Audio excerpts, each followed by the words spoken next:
тыңдармандарымыз, 1 маусым балаларды қорғау күні құтты болсын.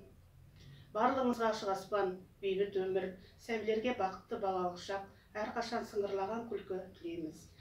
Осы мерекеге орай мен елімнің бақытты баласымын тақырыбындағы онлайн кездесуіміздің кішкентай қонағы, ақыл жастан, ақыл тастан демекші, өте зерек, алғыр, дарынды, талантты бала Қуандық Қуанышұлы.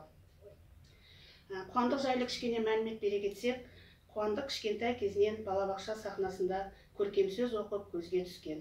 Қуандық өлеңді мәнерлеп оқудан жан салмайды. Ең алғаш 2016 жылы 14-ші республикалық ақ көгершін балалар фестивалінің лауреаты, 2017 жылы Біз өмірдің гүліміз республикалық ән би бүлдіршіндер байқауының көркем сөз номинациясы бойынша 1-ші дәрежелі дипломмен марапатталған. 2017 жылы 11-ші халықаралық ақ көгершін байқауының 2-ші дәрежелі лауреаты, халықаралық ғылым мен білімді қолдау орталығының алғыс хаттарымен және республика көлеміндегі 5-ші мәңгілік ел үміттері атты дарынды озат оқушылар антологиясына белсене қатысқаны үшін марапатталған.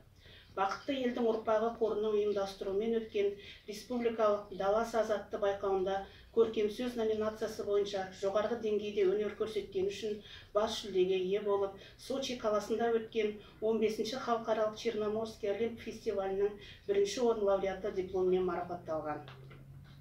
Ондай болса, Қуандық, қош келдің эфирімізге. Бүгінгі мерекең құтты болсын. Бүгінгі мерекелік көңіл-күйің қалай, Қуандық? Өте керемет. Жақсы, тамаша. Әрдайым осылай керемет көңіл-күйің тамаша бола берсін.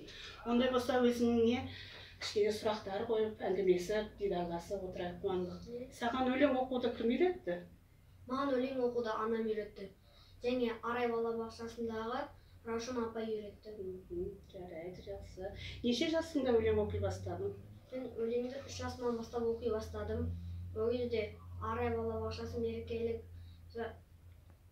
мерекелік жағдайларға орай конкурстар ұйымдастыратын еді. Мен сол конкурстарға қатысатын едім. Жақсы, тамаша. Алғашқы жүлде алғанда неше жаста болдың? Мен алғашқы жүлде алғанда 6 жаста болдым, 5 жаста болдым. Бұл жаста республикалық ақ көгершін байқауына қатысқам. Сол республикалық ақ көгершін байқауында мен 3-ші орын алдым. Сол менің ең алғашқы жүлдем. Сол алғашқы жүлде алған өлеңді оқып бересің бе? Жарайды, оқып берейін. Бұл Мұқағали Мақатаев атамыздың отан туралы деген өлеңі. Мұқағали Мақатаев, отан туралы. Мен оның күнін сүйем, түнін сүйем. Ағынды өзен асқар тау көлін сүйем. Мен оның қасиетті тілін сүйем. Мен оның құдіретті үнін сүйем. Бар жәндігін сүйемін қыбырлаған. Бәрі маған отан деп сыбырлаған. Жаным мені кеудемнен жар шықты. Қос торғайым бол менің сыбырлаған. Отан, отан, бәрінен биік екен. Мен оны мәңгілікке сүйіп өтем. Отанды сүйгенге күйік екен. Отанды сүймегенге күйік екен. Жарайсың, тамаша. Көркем сөз оқып көп жерлерде бармын, Қуандық. Қай жер саған қатты ұнады өзіңе? Маған Сочи қаласында өткен Черноморский Олимп байқауындағы жер ұнады. Сочи қаласында қара теңіз болды. Өте жақсы демалыс болды Сочи қаласында. Қызықты болды ма? Қызықты жерлер көп болды ма Сочида? Сол жүлделерді көп алдың. Ең қымбат қайсысы саған? Жүлденің ішіндегі ең өзіне көңіліне жақыны? Маған ең көңіліне жақын екі жүлдем бар. Оның біріншісі Сочи қаласында өткен байқаудағы 1-ші орын жүлдем. Екіншісі республикалық ақ көгершін байқауындағы 2-ші орын алған кубогым. Сол ма, көңіліңе жақыны, тамаша. Қуандық, өзің бір жаққа қыдырғанды жақсы көресің ба, жоқ, саған үйде болған ұнай ма? Мен Қазақстан қаласының көп жерлеріне саяхат жасағым келеді. Сол Қазақстан Республикасының бүкіл қаласына мен бес саусағыммен білгім келеді. Және көбінесе мен отбасыммен бірге болғым келеді үйде. Үйде болғым келеді. Ендеше биыл жылы Абай атамыздың 175 жылдығы болып жатыр. Жылы Абай атамыздың бір жақсы өлеңін оқып берсең. Жарайды, оқып берейін. Ол Абай Құнанбаев атамыздың қалың елім, қазағым, қайран жұртым деген әні. Өлеңі. Абай Құнанбаев. Қалың елім, қазағым, қайран жұртым. Қалың елім, қазағым, қайран жұртым. Ұстарасыз ауызыңа түсті мұртың. Жақсы менен жаманды айырмадың. Бірі қан, бірі май боп пенде құрттың. Бетпергенде шырайың сондай жақсы. Қайдан ғанды бозолды сарт жасартың. Ұқпай өз сөзіңнен басқа сөзді. Ауызыңмен ора орған өңке құрттың. Өзімдікі дей алмай өз малыңды. Күндіз күлкің бозолды, түнде ұйқың. Көрсе қыза келеді, балауы жоқ. Көргін тыртың етеді, бүгін мұртың. Баспасына би болған өңке ұйқым. Мінекей, бұзған жоқ па елдің сиқын. Өздеріңді іздеуге дей алмаймын. Өз қолымнан жеткен соң елді сұрқын. Ағайын жоқ нәрседен етер мұртың. Оның да алған жоқ па құдай қолқын. Бірлік жоқ, береке жоқ, шын келіп жоқ. Тапырылды байлар баққан жылқың. Астами қолдамаға талас қылған. Көш насқан күндеске бұздау шыққын. Оңалмай ойда жүрді осы ұртың. Әр жерде ақ жазылмай ма жаның тырқын. Қай жеріңнен көңілге қуат қылдық. Қыр арылмас біткен соң мінсе қиқым. Тиянақсыз байлаусыз байғұс қылқым. Не өтер құр күлкіден жыртың. Ұғындырар кісіге кез келгенде пыш-пыш демей қалам ол тастырдың. Бәрекелді. Қуандық, өзің армандарың қандай? Менің бірінші арманым отбасыммен мәңгі бірге болу. Екінші арманым өскенде футболшы болу. Тағы да басқа армандарым көп. Армандарың орындала берсін. Достарың көп пе?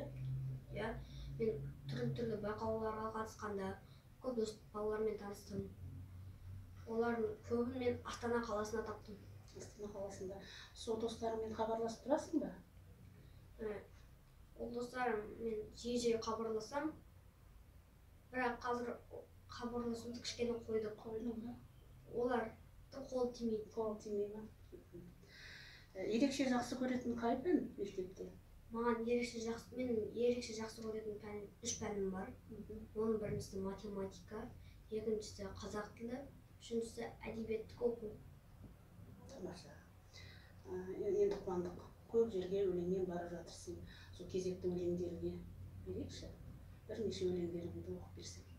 Жарайды. Менің бірінші өлеңім Мұқағали Мақатаев атамыздың Бәсіре деген. Өзің өлең жаттағанда сол анаңмен ақылдасасың ба? Ақылдасам. Мен өзіме ұнаған керемет өлеңдерді аламда анама көрсетемін. Анаммен екеуміз ақылдасам сол өлеңмен. Тамаша, сол өлеңдерді оқып берсең енді. Біріншісі Бәсіре деген өлең.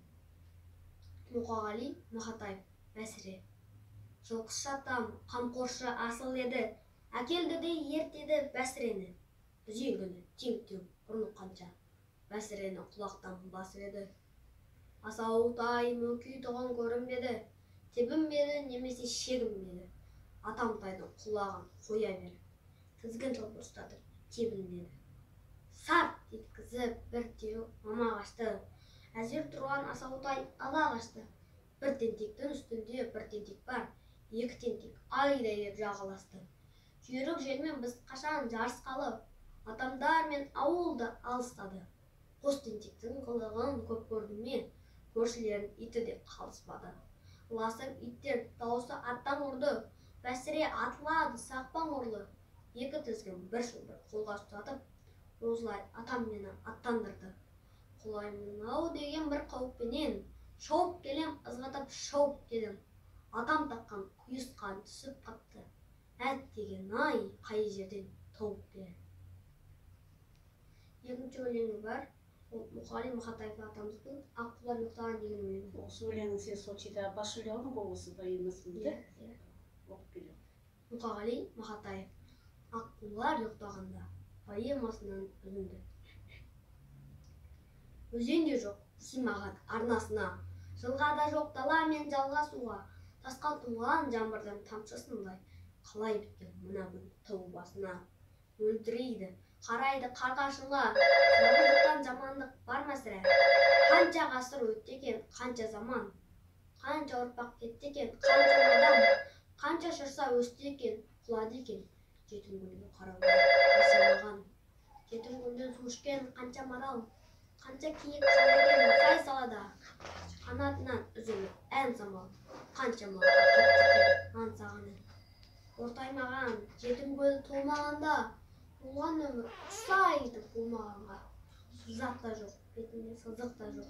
Айдынынан аққу қорлағанда, сызғыштары құйқылар қорлағанда. Мына аққулар қорлағанда, сорлағанға ұқсайды сорлағанға. Шірегейлер айдынын қорлағанда, көк құтандар қанатын қомдағанда. Беу, дүние-ай, аққулар оралғанда, айдын көлдің иесі жол алғанда. Жетісіп бір жетім көл қалушы еді-ау, тынушы еді-ау теңселген қар орманда. Таянғанда аққулар қонарманға, басушы еді-ау бар арманда. Қанатынан аққудың балапанда, ән ұшатын сымпылдап таң атарда. Сүйінші бер дегенде бір толысып, сыбырлайтын жетім көл Алатауға. Тына қалып бұлбұлдар жағаталда, қарайтұғын айдынға ақ отауға. Таң мен күннің арасы таянғанда, таудың басы алаумен боялғанда. Тірілетін таудағы бар тіршілік, қанатынан аққудың оянған ба? Көмейін деп тәттіні бұлай қалып, жағаталда жас бұлбұл тұр ойланып. Жетті аққулар түгендеп жетім көлін, жағалауда ұшып жүр шыр айналып. Бірде көлге қонбайды құлай барып. Сондай тұғын, аққулар сондай тұғын. Асығысты оларда болмай тұғын. Қомағай көп құтандар секілден жалт етіп жағаға кеп қонбай тұғын. Сондай тұғын, аққулар сондай тұғын. Ақ мүсін айдынға кеп орнай тұғын. Әлдейлеп ақ төсінде бермей тыным. Ағайдың ақ мүсінен тербей тұғын.